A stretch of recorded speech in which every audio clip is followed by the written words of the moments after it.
প্রিয় দর্শক, কেমন আছেন? আশা করছি ভালো আছেন। ভালো থাকবেন কিভাবে? শিশুরা ভালো নেই, শিশুদের মা বাবারা ভালো নেই, আত্মীয় স্বজনরা ভালো নেই, পুরো দেশের মানুষেরই মন খারাপ। কেন খারাপ? হামে মারা যাচ্ছে শিশু, অলরেডি 300-400 মারা গেছে। এই সমস্ত মৃত্যুর জন্য দায়ী ডক্টর মোহাম্মদ ইউনূস। আমরা বিভিন্নভাবে বলেছি। আজকে প্রথম আলোতে আপনারা একটা শিরোনাম দেখবেন, হাম নিয়ে অন্তর্বর্তী সরকারকে সতর্ক করেছিল ইউনিসেফ। যে ইউনিসেফ টিকা সংগ্রহ করে, ইউনিসেফ থেকে আমরা কিনে নেই স্বল্প মূল্যে, কিন্তু সেই কেনার পদ্ধতিটা ইউনিসেফ পরিবর্তন করে দিয়েছেন। এই টিকাগুলো ভারতের সেরাম ইনস্টিটিউট থেকে, যারা ওষুধ তৈরি করে, সেখান থেকে কেনা হয় এবং আরেকটা দেশ থেকে কেনা হয়। জাতিসংঘ, ইউনিসেফ পৃথিবীর 40-50টা দেশের টিকা সরবরাহ করে। কিন্তু বাংলাদেশে আওয়ামী লীগ সরকার যেই পদ্ধতিতে, সহজ পদ্ধতিতে টিকা সংগ্রহ করতে ইউনিসেফ থেকে, সেই পদ্ধতিটা ডক্টর ইউনূস বাদ দিয়ে দিয়েছেন এবং একটা দীর্ঘ প্রক্রিয়া চালু করেছে যে টেন্ডার প্রযুক্তিতে ওপেন, মানে সবাই পার্টিসিপেট করতে পারবে। ইউনিসেফ বলল যে, বাংলাদেশের অন্তর্বর্তী সরকারকে বলেছে যে আপনারা যে টেন্ডার পদ্ধতিতে গেলেন, এইটা তো 1-1.5 বছর লাগবে শেষ হতে। এইটা যখন শুরু হয় টেন্ডার প্রক্রিয়া, 1 বছর লাগে, 12 মাস বলেছে তারা বলছে যে আগের যে পদ্ধতি ছিল সেভাবে আপনারা টিকা নেন, কিন্তু অন্তর্বর্তীকালীন সরকার সেটা নেয়নি। শিশুরা যে আক্রান্ত হবে, শিশুরা যে মারা যাবে, শিশু মৃত্যুর হার যে বৃদ্ধি পাবে, সেই কথাটি অন্তর্বর্তীকালীন সরকারকে জাতিসংঘের ইউনিসেফ জানিয়েছে। কিন্তু আমাদের মহান ব্যক্তিত্ব, মুসলিম বিশ্বের প্রভাবশালী ব্যক্তি প্রফেসর ডক্টর মোহাম্মদ ইউনূস শিশুদের কথা বিন্দুমাত্র চিন্তা করেন নাই। প্রথম আলোতে আজকে পড়েন, হাম নিয়ে অন্তর্বর্তী সরকারকে সতর্ক করেছিল ইউনিসেফ। টিকাদানের ক্ষেত্রে সফল হিসেবে বিবেচিত বাংলাদেশে হামে এত সংক্রমণ ও মৃত্যুর ঘটনা নিয়ে আলোচনার জন্ম দিয়েছে। এত শিশু কেন মারা যাচ্ছে?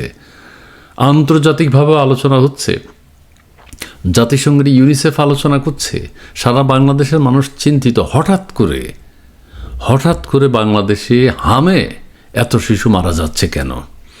গলতটা কোথায়? গলত হচ্ছে অন্তর্বর্তী সরকার। টিকাদানের সফলতার গুরুত্বপূর্ণ সহযোগী জাতিসংঘের সংস্থা ইউনিসেফের ভারপ্রাপ্ত বাংলাদেশ প্রতিনিধি স্ট্যানলি এইসব বিষয়ে খোলামেলা কথা বলেছেন প্রথম আলোর সাথে। ঠিক আছে, প্রথম আলোর সাথে তিনি কি বলেছেন? যে অন্তর্বর্তীকালীন সরকারকে আমরা সতর্ক করেছি যে একটা ক্রান্তিকাল আপনাদের আসবে, আপনারা যদি এখন টিকা না দেন, টিকার প্রক্রিয়াটা যদি সহজ না করেন।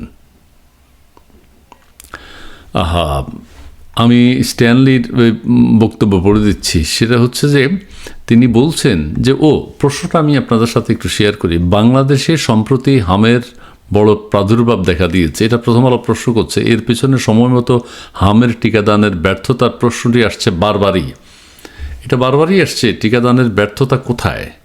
সম্প্রতি এবিসি নিউজকে দেওয়া এক সাক্ষাৎকারে ইউনিসেফের বাংলাদেশ প্রতিনিধি রানা ফ্লাওয়ার্স বলেছিলেন, পূর্ববর্তী সরকার দেশে টিকা আনতে ব্যর্থ হয়েছিল, মানে অন্তর্বর্তীকালীন সরকার, এবং তারা টিকা ক্রয়ের পদ্ধতি পরিবর্তন করেছিল। ওই যে কথাটি আমি শুরুতে বলেছিলাম, পূর্ববর্তী সরকার মানে বর্তমান যে সরকার আছে, বিএনপি সরকার, তার আগের সরকারকে ছিল অন্তর্বর্তীকালীন সরকার। অন্তর্বর্তীকালীন সরকার টিকা আনতে ব্যর্থ হয়েছে। যে আনা নেয়ার সমস্যা, টাকার সমস্যা, সেইটা না, ব্যর্থ হয়েছে পরিকল্পনার অভাবে, ব্যর্থ হয়েছে। তারা টিকা ক্রয়ের পদ্ধতিতেও পরিবর্তন করেছিল। টিকা ক্রয়ের, ইউনিসেফ থেকে টিকা ক্রয়ের যে সহজ পদ্ধতিটা ছিল, সেটা ইউনিসেফ চেঞ্জ করে দিয়েছে। তাহলে কি পদ্ধতিতে সরকার ইউনিসেফের সঙ্গে আলোচনা ছাড়াই টিকাদানের মতো গুরুত্বপূর্ণ বিষয়ে নীতিতে আকস্মিক পরিবর্তন এনেছিল? সরকার কি করছে এখন সেটা বলবে। এখন সেই উত্তর দিচ্ছে স্ট্যানলি। তিনি উত্তর দিলেন, বিশ্বব্যাপী টিকা সংগ্রহ ও সরবরাহ ব্যবস্থাপনায় ইউনিসেফ অত্যন্ত গুরুত্বপূর্ণ ভূমিকা পালন করে। এটা বিশ্বব্যাপী। ইউনিসেফ শতাধিক দেশে, প্রায় শতাধিক দেশে, আমি বললাম 50টি দেশ, শতাধিক দেশে 45% টিকা সরবরাহ করে। সেটা করে ইউনিসেফ। অন্যান্যরাও করে, কিন্তু ইউনিসেফ করে একা 45% টিকা 100টিরও বেশি দেশে। বাংলাদেশ সরকার ইউনিসেফের একটি আনুষ্ঠানিক চুক্তির আওতায় এই সহায়তা দিয়ে আসছে। বাংলাদেশ সরকারকে ইউনিসেফ একটা আনুষ্ঠানিক চুক্তির আওতায় এই সহযোগিতা দেয়, যার ফলে সময়মতো সাশ্রয়ী ও সমতা ভিত্তিক টিকার সরবরাহ নিশ্চিত করা সম্ভব হয়েছে। অর্থাৎ আওয়ামী লীগের সাথে যে চুক্তিটা করেছিল ইউনিসেফ, সেটা একটা সমতার ভিত্তিতে সাশ্রয়ী মূল্যে সময়মতো ইউনিসেফ বাংলাদেশ সরকারকে টিকা সরবরাহ করতে, বাংলাদেশ সরকার ইউনিসেফের টাকা পরিশোধ করে দিত। ঠিক আছে, তাহলে 2025 সালে অন্তর্বর্তীকালীন সরকার 50% টিকা ওপেন টেন্ডার মেথডে উন্মুক্ত দর পদ্ধতিতে কেনার বিষয়টি বিবেচনার সিদ্ধান্ত নেয়। এই উন্মুক্ত দর পদ্ধতি যখনই করল, তখনই টিকা শেষ। ইউনিসেফ ও তার অংশীদারেরা তখন উদ্বেগ জানায়।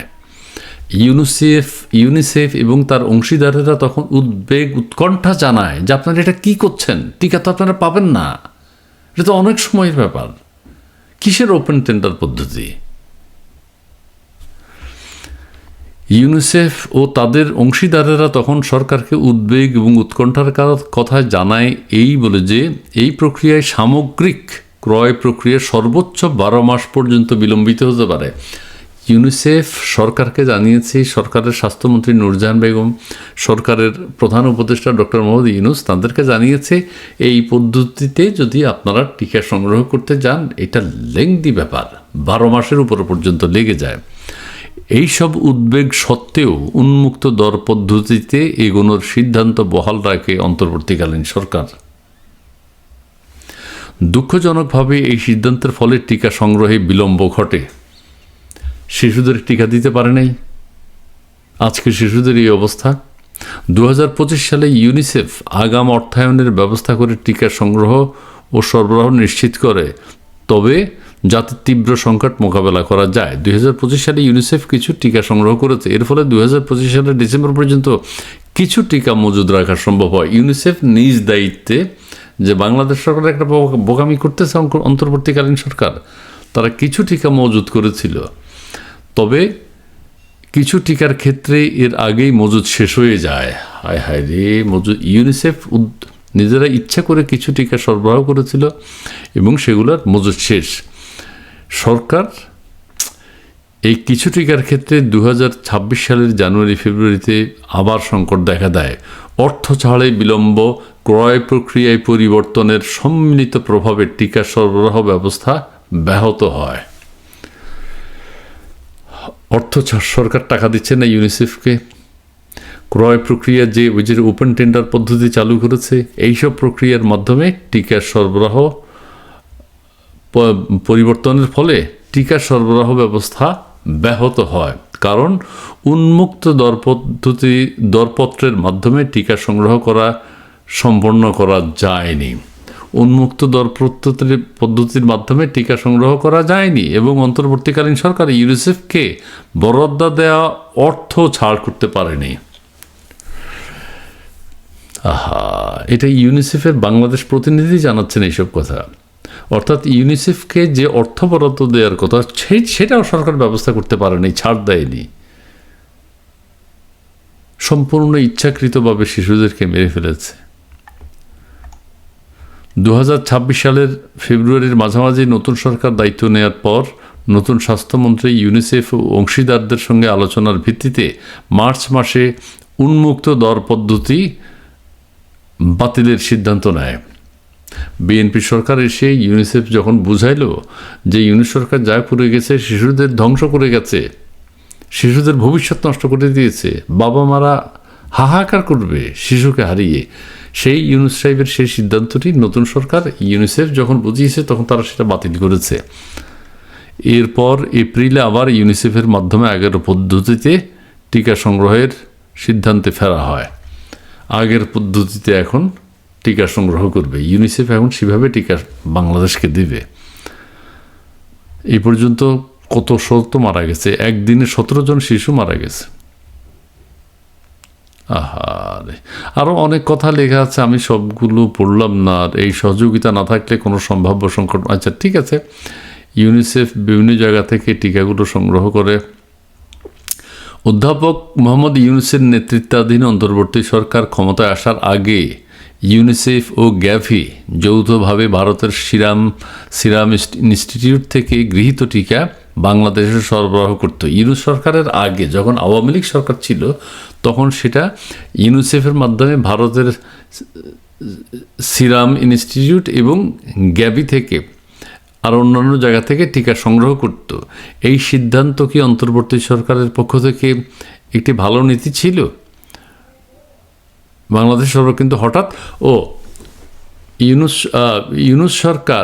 ইউনুসের নেতৃত্বাধীন অন্তর্বর্তীকালীন সরকার ক্ষমতায় আসার আগে